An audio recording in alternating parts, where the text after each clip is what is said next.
Good evening, ladies and gentlemen. Welcome to Tex Messages. I'm the parasite of the show, Rick Tex. We're glad to have you here once again. We're broadcasting out of Elk River, Minnesota, which is probably about a half an hour east of Buffalo, Minnesota. There's also Buffalo, New York, but the Buffalo, Minnesota it's a pretty densely populated town. Yeah, it wasn't the original Buffalo Wild Wings or anything like that, but as far as a small city, it has a big attitude. So with that being said, ladies and gentlemen, we're see, what I found out the past couple days is, a few weeks back we had computer malfunctions.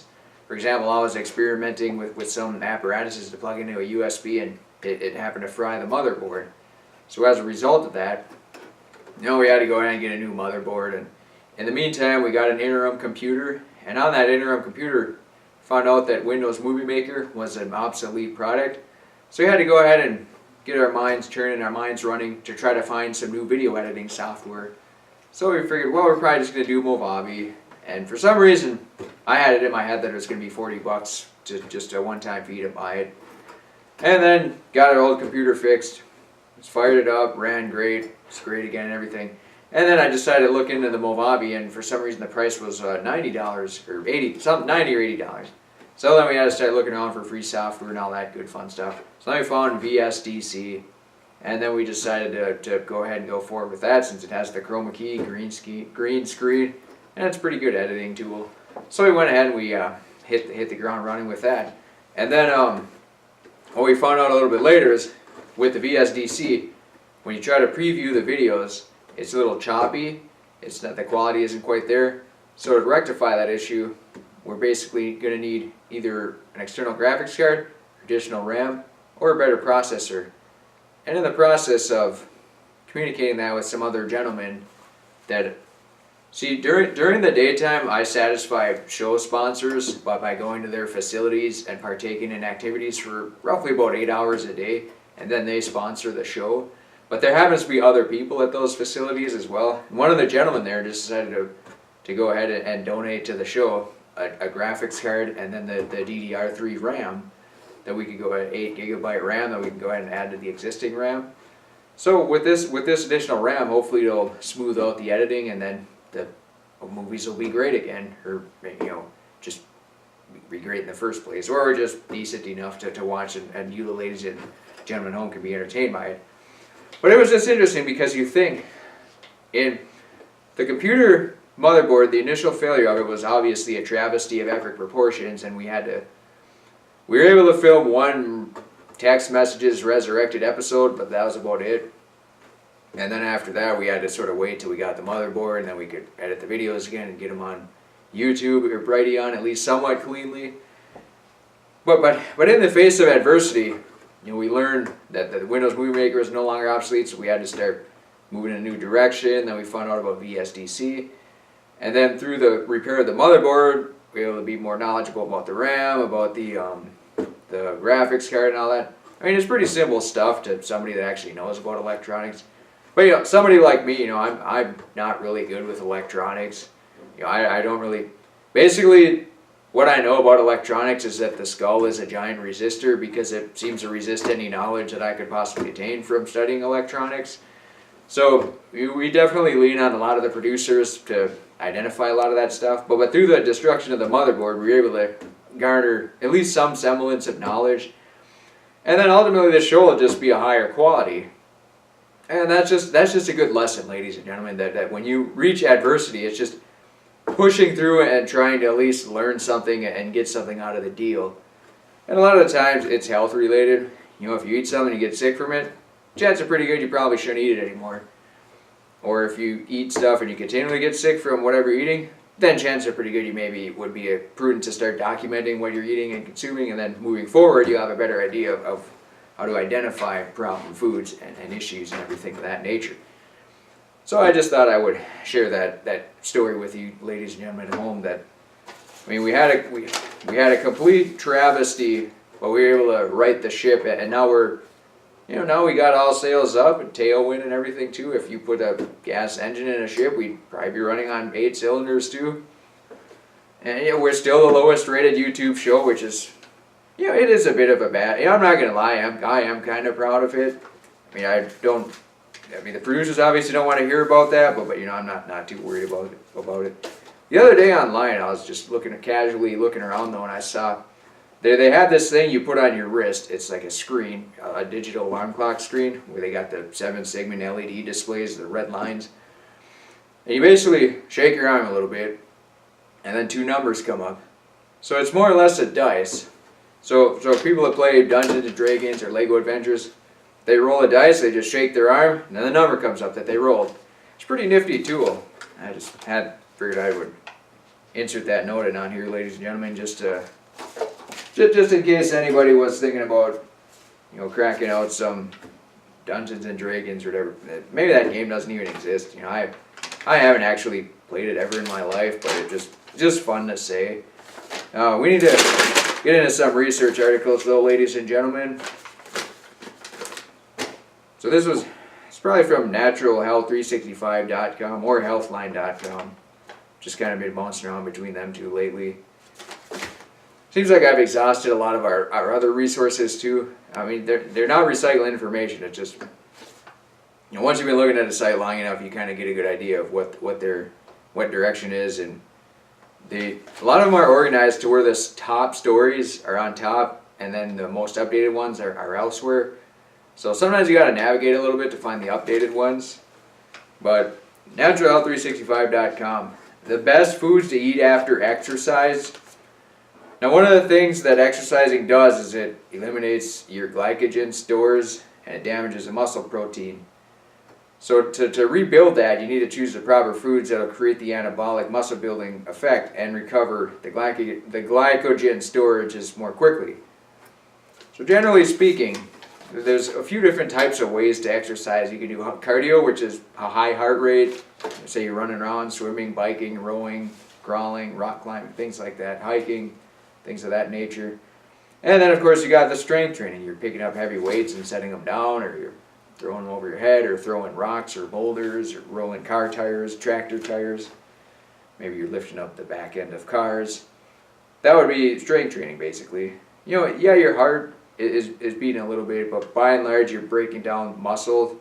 You're getting as much out of your muscles as you can, breaking down the proteins and everything of that nature. So for a cardio workout, ideally within about 45 minutes to 2 hours, you want to make sure you're replenishing your lost sources of nutrition. Now that doesn't mean if you don't have 2 hours to eat after a workout that you shouldn't work out in the first place. But there is something to be said, because for example, if you don't have the resources to recover after working out or exercising, it's probably not a good strategy to work out or exercise, because you're not going to see the benefits out of it. I mean, some people will lift weights or strength training for years and years and years, and they will eat the same amount of calories, and the first couple months they'll add some weight to the bar, but then after that they kind of stagnate in what they'll refer to as a plateau. But it's basically they're just not adding the calories that they need to grow if that's what they desire. Now a lot of people are perfectly fine with just exercising and maintaining whatever current health status they're at. But by and large, most people that lift weights generally want to continue to progress.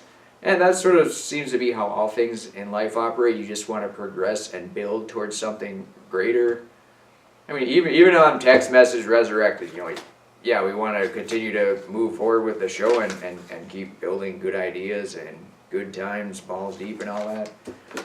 So with strength training, definitely, it's fun to be able to lift more weights over your head and all that fun stuff. And running too, it's fun to run faster for longer and stronger and everything.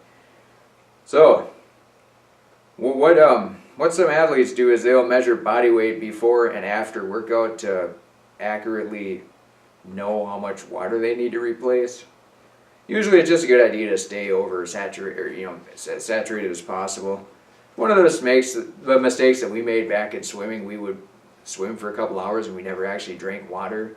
So our glycogen stores are probably just completely empty, and most likely when your glycogen stores are empty like that, you're not working as hard as you can, and your muscles aren't working as hard as you can, your heart isn't working as hard as you can, and you're not getting an optimal workout. Because you want to be able to short term be as healthy as possible so that long term you're getting more of the benefits out of it. I mean, if you show up for a workout, you got a headache, your arm is sore, and you didn't drink any water, you're dehydrated, you're not going to be able to run very fast or lift too many weights or swim very fast either. So you're not getting much of a workout, and you're not breaking down your muscles as much as you should be, or you're not working hard as much as you should be, because the short-term health effects are not good. Electrolytes may be needed to replace sodium and potassium.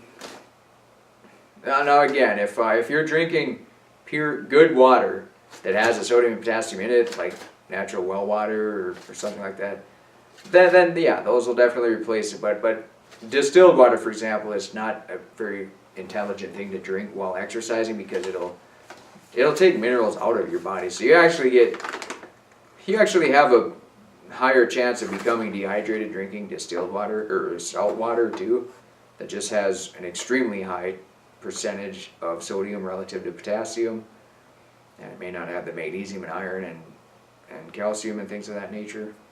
So it's just a good idea to consider your exercise, your workout, whatever, and then supplement or eat accordingly. So if you lift a bunch of weights and stuff, toss around a medicine ball that weighs a whole bunch, then it's probably a good idea to eat a high amount of protein. And then of course you need carbohydrates too, because you're going to get rid of the glycogens. And then of course fat's always good too, but if you're doing the ketogenic thing, then you can probably get away without eating too many carbohydrates. So your body will synthesize carbohydrates. I mean, people that are on ketogenic diets, their brain produces plenty of glucose, and their body produces plenty of the carbohydrates to function at a reasonably high level. Some sources of carbs include fruit, oatmeal, quinoa, rice cakes, and sweet potatoes. And then of course make sure the fruit and oatmeal are free of pesticides and all that. That they don't have insecticides or fungicides and all those dangerous chemicals on them. So you eat a bunch of dangerous chemicals, I mean, it really ain't gonna matter how healthy the foundation of the fruit is. Basically all the energy in the fruit will go towards eradicating those pesticides and creating their white blood cells to combat them. So there's really not a net gain for you, the ladies and gentlemen at home. Sweet potatoes are excellent, especially if they're homegrown. You dig them out of the ground. They are a bit labor intensive, no doubt about that, but it's worth it. Pretty much anything you put into it, you get out of it. And sweet potatoes is a prime example. I mean, if you just stick a bunch of seeds in the ground and no sweet potatoes grow, then possibly you'd want to be better educated on the correct soil. And we may delve into that at some point, the best soil to grow sweet potatoes.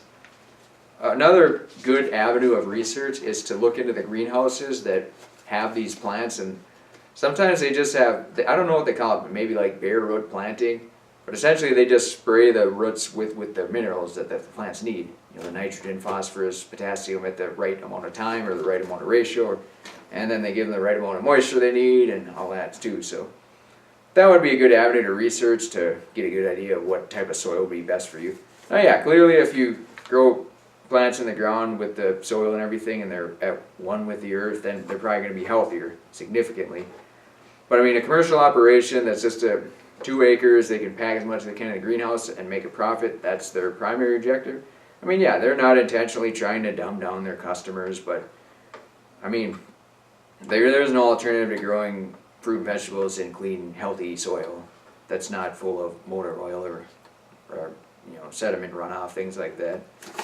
Good sources of protein include milk, cheese, eggs, fish meat, bird meat, peanut butter, protein shakes, and tofu. And of course, if you're lactose intolerant, you got dairy allergies, eggs allergies, then plan accordingly. But cow meat is pretty good too, I guess, but not everybody can ingest cow meat. Fish meat, fish might be higher in tuna or in mercury. Excuse me, ladies and gentlemen. Fish meat may be higher in mercury. The reason why larger fish are higher in mercury is because they eat the smaller fish, and the mercury just accumulates in their bodies and it never leaves. So the smaller fish have mercury, big fish eat mercury, big fish have longer time to accumulate the mercury. That's sort of the idea behind it, but you do have to question it a bit, because if the fish is bigger, there's more area for the mercury to disperse, so why would it be a higher percentage based on the meat of mercury contained in a fish? But it's all mathematics. The longer the fish lives, the bigger it gets, and then the more mercury it eats. So there's probably about an equivalent amount of mercury in most every fish you consume. But apparently the experts say shark, mackerel, and tuna have more mercury than, say, salmon or whatever. Swordfish apparently has a lot of mercury too. A good source of fats include avocado, coconut oil, seeds, and tree nuts. And of course butter's got some as well, and the healthy oils like olive oil. Hummus is pretty much a good source of everything: carbs, protein, and fats. It's got a lot of fiber in it too, so it's a good idea to not get too carried away with it. So if you eat too much fiber, it's just not a good idea to get too high a ratio of any food. I mean, if you do a lot of cardio training and you're not ketogenic, then maybe it is a good idea to eat more carbohydrates. But a lot of people seem to have trouble with carbohydrates, so that's why it's difficult to advocate and condone a high carbohydrate diet. But so I mean, we'll probably just stick with ketogenic for the most part. But if you do a lot of strength training, you're breaking down muscles, then yeah, you're probably going to need a higher ratio of protein to everything else you eat relative to what a normal person that just does computer work all day would need. So with that being said, ladies and gentlemen, I mean, if you work hard to exercise and everything too, so you want to get the most out of it. Eat the right foods, eat the right ratio of foods, eat at the right time, get the right rest, the right relaxation, be in healthy environments, eat clean food. It's another thing too. If you exercise a lot, you're going to need more calories, so you need cleaner calories, or just clean calories in general. If you eat a bunch of dirty calories, you might get sicker. A lot of times marathon runners, it's not uncommon for marathon runners to get heart attacks, because if you're running around and doing all that stuff and eating a lot of food and it's just bad food for you, and you're accumulating all the cholesterol in your blood or whatever, then it's going to clog up quicker, especially if the blood is moving quite faster. Then it allows the cholesterol more time to accumulate, or it accumulates quicker in less amount of time, something like that. So, in fact, a while back I used to work at this one job, and there's this one guy. He worked in Michigan, but apparently his title was systems engineer or something like that. But I talked to him on the phone a couple times. He seemed like a pretty young guy. He's full of life and all that too. But then one day you get an email, so when Big Joe Rosso died suddenly at the age of 33 or whatever the case may be, and they said he was an avid runner and all that too. And I mean, yeah, it could maybe have something to do with it's in front of a computer all day and then going home and running. It's kind of, you go from one end of the spectrum to the other end right away, and it is, it's just good to have a good balance in life. I mean, yeah. So for some of us, a computer job is unavoidable, just based on our career choice. And then you get families and everything too, so you got to support them. You can't just not work for months on end. And yeah, it's just a matter of keeping things in good balance and eating healthy. And one of the fatal flaws, one fallacy of exercise too, is to think that if you do exercise a lot, it justifies being able to eat cupcakes and donuts and Long Johns and pecan pies and all this grossly unhealthy stuff. But in all reality, I mean, there are some unhealthy things that just accumulate in your body, and it takes a very, very long time. Maybe it'll never get expelled from your body. But if you're always exercising, you're eating more calories, and just eating more garbage, and you put more garbage in, and it's not getting out, then yeah, you do set yourself up for health ramifications. Because one thing is that a lot of times you get in what you put out, but you definitely have to be smart about things. If you want to get out exponentially what you put into something, you definitely need to be smart about it. A little bit of luck helps too, and being around good people, that absolutely makes a big difference as well. But by and large, for the most part, hard work in, you'll get a linear output out. But if you're really not paying any attention or being smart about anything, you could set yourself up for some very, very bad scenarios. And dying in your mid-30s or something as an avid runner, it's really not all that shocking nowadays, just based on all the chemicals in the food and water and everything. Plus, the population is just higher now, so I mean, as a percentage, yeah, maybe less people are dying in their mid-30s, but as a sheer quantity, yeah, more people are going to die due to the health effects. So I mean, we're not using some comparative statistics here to say that in the 40s, 10% of people that ran died, and in the 50s, nowadays 5% of people that run die. So we don't have any fancy statistics like that. All we got is common sense and maybe a couple news articles that'll point us in the right direction. With that being said, ladies and gentlemen, are you listening to Tex Messages Resurrection? I'm the health raiser, Rick Tex, parasite of the show. We're glad to have you here. We're honored to have you here joining us once again on this Monday evening, January 7, 2019. We're just starting out with the new year. Say we're running pretty good. And it looks like we might start doing 7 days a week show, but it's only 20 minutes long, so it's not a big deal. One of the things we are a bit concerned about is oversaturation, overexposure, or whatever, but when you are the lowest rated YouTube show, that's not really an issue. So we're just honored to have you here, ladies and gentlemen. We salute you, and we should be back tomorrow evening. Thank you very much.